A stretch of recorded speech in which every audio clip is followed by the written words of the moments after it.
استاذہ کے ایک دو تو بہت ساری باتیں کراچی کی یاد ہے، کیونکہ میں ہر وقت ان کے ساتھ رہتی تھی، اور آپ کو پتہ ہے کہ استاد کے رول ماڈل سے انسان سب سے زیادہ سیکھتا ہے نا.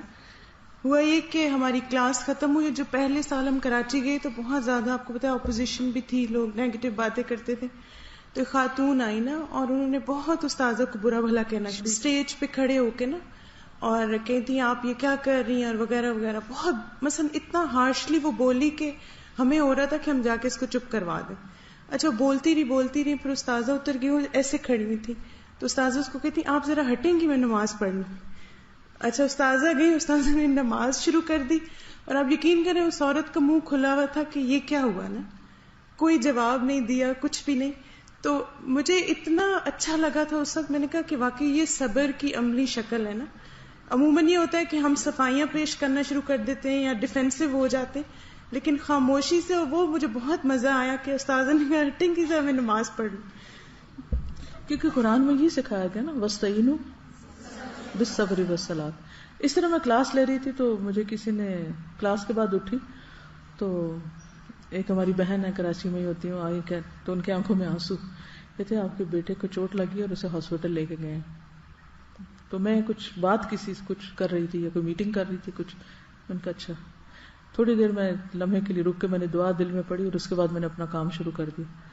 اور اپنے روٹین ٹائم پہ جب میں گھر کی، میں نے کہا اگر وہ ہاسپٹل جا چکا ہے تو میں کیا کر سکتی ہوں پیچھے جا کے، سوائے اس کے کہ میں جاؤں اور مجھے دیکھ کے رونا شروع کر دے. کیونکہ بچے ویسے بالکل صبر حوصلے میں ہوتے ہیں، لیکن جب مائیں نظر آتی ہیں تو وہ لیٹ جاتے ہیں اور وہ چیخنے چلانے لگتے ہیں. لیکن جب انہیں پتا ہو کہ اس قسم کی ان کو کوئی پیمپرنگ ہونی کوئی نہیں تو وہ پھر اپنے آپ کو سنبھالے رکھتے. میں بچپن سے جب بچے چھوٹے ہوتے تھے، جب بچہ گرتا تھا تو میں ادھر دیکھنے لگتی تھی، خود اٹھنا سیکھے. ہم کب تک ان کو اٹھاتے رہیں گے، مشکل ہو جاتی ہے نا. تو بہرحال جب میں گھر گئی تو وہ ہاسپٹل سے آ چکا تھا تو بھاگتا بھاگتا آ کے میرے ساتھ چمٹ گیا. وہ نشان آج تک ہے، اس کا کٹ لگا تھا کافی سارا. لیکن یہ ہے کہ تو زندگی میں خود پرسکون رہنا سیکھیں. لوگ نہیں بدلیں گے، نہ ان کی عادتیں بدلیں گی، وہ آپ کو تنگ کر کے پریشان کر کے خوش ہوں گے. بہت سے لوگ یا خود فرسٹریٹ ہوتے ہیں، پریشان ہوتے ہیں، تو وہ آپ کو ساری فرسٹریشن آپ پہ نکالنا چاہتے ہیں. نکال لیں. اب یہ جس مذکورہ خاتون کا ذکر ہو رہا ہے وہ اس لیے نہیں آئی تھی کہ وہ مجھ سے کوئی حل چاہتی تھی یا مجھ سے کوئی جواب چاہتی تھی. پتہ چل جاتا نا باتیں کرنے والا، وہ صرف اپنی فرسٹریشن نکالنا چاہتی تھی. انہوں نے نکال لی، میں نے سن لی، بات ختم ہو گئی. اب مجھے نماز پڑھنی تھی، میں نماز شروع کر دی. اسی طرح بہت سے لوگ، آپ کو اگر کوئی نعمت مل رہی ہے، خوشی مل رہی ہے، آپ پرسکون ہیں، تو وہ آپ کو سکون تباہ کرنا چاہتے ہیں. اور خاص طور پر شیطان لوگوں کے پیچھے لگ جاتا ہے کہ جو دین کا کام کر رہا ہے اس کو بے سکون کر دو، اس کو اتنی باتیں سناؤ، اس کے اوپر ایسی ایسی غلط تنقید کرو کہ وہ اتنا پریشان ہو کہ اپنا کام چھوڑ دے.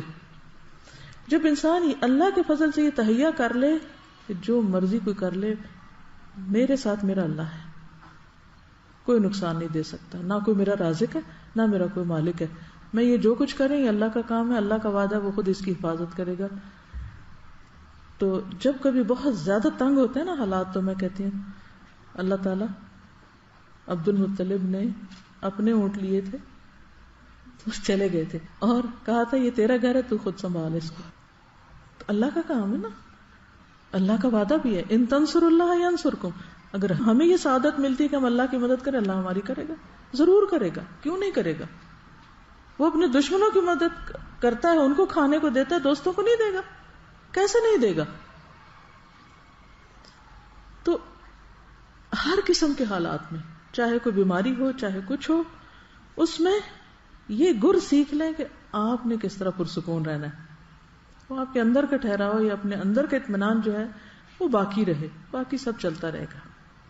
اور آپ اپنے رب سے اس حال میں ملیں کہ فرشتہ یہ پکار لے کر آئے، یا ایتھا النفس المطمئنہ ارجعی الی ربک راضیۃ مرضیہ، وہ اس کے لیے تیار رہے کہ مجھے نفس مطمئنہ کے طور پر دنیا سے رخصت ہونا ہے.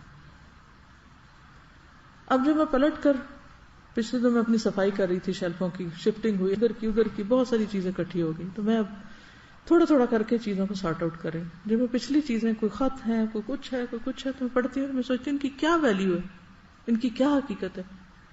اگر کوئی تعریف کا خط لکھ دیتا ہے کسی وقت تو اس وقت پڑھ کے بندہ اگر تھوڑی دیر خوش ہو جائے اور اس کے بعد وہ کاغذوں میں دب جائے، یا کسی وقت کوئی اگر تنقید کا لکھ دیتا ہے اور وہ بھی پڑھ کے کاغذوں میں دب جائے اور ڈسٹ پڑ جائے اس پر، 10 سال بعد آپ اس کو نکال کے دیکھیں کیا حقیقت ہے اس کی؟ کوئی ہے؟ کچھ بھی نہیں. کدھر گئے لکھنے والے؟ کہاں گئی باتیں؟ کچھ بھی نہیں. اصل فائدہ اس چیز کا جو آخرت میں فائدہ دے جائے. اس لیے پریشان ہونا چھوڑیے، اور جب یہ یقین آ جائے کہ تکلیف اللہ کی طرف سے ہے. قرآن پاک میں بھی آتا نا، ما اصاب من مصیبت الا باذن اللہ ومن یؤمن باللہ یہد قلبہ واللہ بکل شیء علیم. جو بھی مصیبت آئی ہے اللہ کے اذن سے آئی ہے، اس کے اذن کے بغیر آ ہی نہیں سکتی تھی. اچھا اللہ نے اجازت دے دی تجھے مجھ تک پہنچنے کی، تو وجہ ہے کوئی، ضرور کوئی اس کے پیچھے مقصد ہے. وہ سمجھنے کی کوشش کرو. اللہ میرے دل پہ حکمت القاء کر دے کہ مجھے سمجھا دے کہ یہ ہوا کیوں. جیسے حضرت ابراہیم علیہ السلام نے کہا تھا نا، رب ارنی کیف تحیی الموتى، اللہ مجھے دکھا دے تو مردوں کو کیسے زندہ کرے گا. قال اولم تؤمن، ابراہیم یقین نہیں؟ قال بلا، کیوں نہیں، بالکل ہے. ولکن لیطمئن قلبی، سب ایمان ہے، یقین ہے، سب ٹھیک ہے، بس مجھے اس کی وجہ بتا دے، مجھے ریزن سمجھ آ جائے. لیطمئن قلبی، تاکہ میرا دل اطمینان میں آ جائے. تو یہ جو اطمینان ہے قلب ہے، اس کو ہاتھ سے نہ جانے دیں. تو اس آیت سے مراد کیا ہے کہ جب مصیبت آتی ہے تو انسان یقین کر لیتا ہے کہ مصیبت اللہ کی طرف سے آئی ہے، پھر اس پر اللہ سے راضی ہونے کا اظہار کرتا ہے کہ اللہ میں راضی ہوں، میں آپ سے ناراض نہیں ہوں.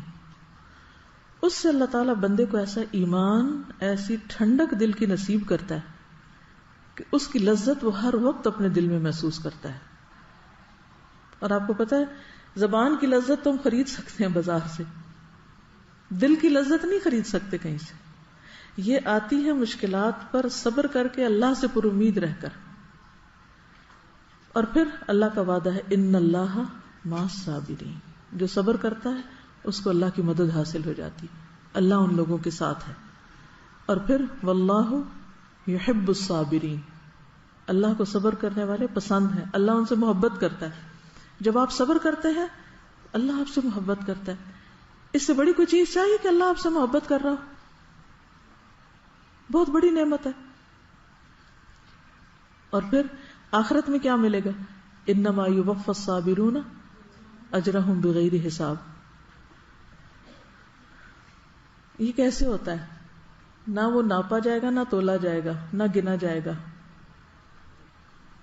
بغیر حساب کیا ہوتا ہے؟ لکھ لیں 3 لفظ یاد رکھیے، نہ ناپا جائے گا، نہ تولا جائے گا، نہ گنا جائے گا.